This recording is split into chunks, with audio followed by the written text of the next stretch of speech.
สุ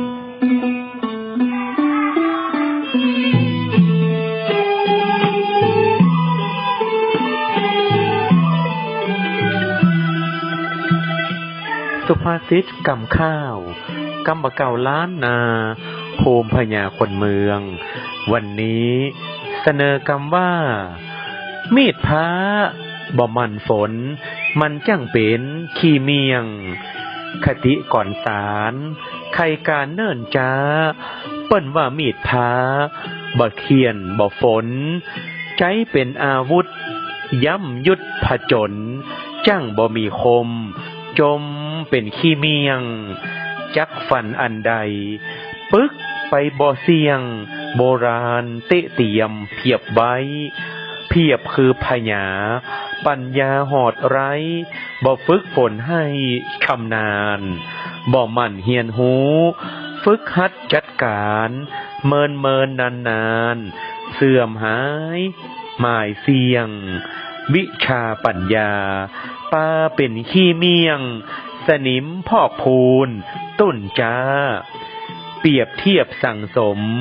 ดั่งคมมีดพระให้ฮือคมกล้าผจญมันฝนมันลับคมมีดของตนพร้อมจักประจนฟาดฟันบั่นหน้ามันเฮียนมันหูมันฝึกมันฝน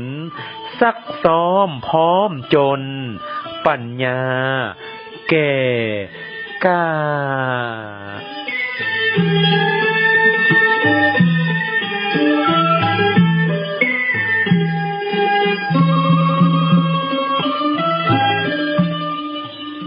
มีดพระบ่มันฝน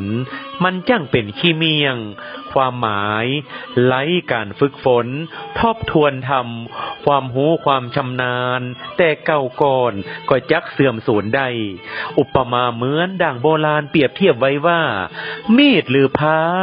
ถ้าบ่มันฝนหรือว่าลับคมก็จักหายกลายเป็นขี้เมียงหรือว่าสนิมได้คติสอนใจมั่นเฮียนมั่นหูมั่นฝึกฝนมั่นทบทวน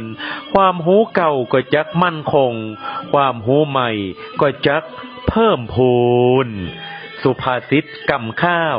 กำบะเก่าล้านนาภูมิพญาคนเมืองนำเสนอโดยสมาพันธ์กวีวรรณกรรมล้านนาภาคเหนือร่วมกับ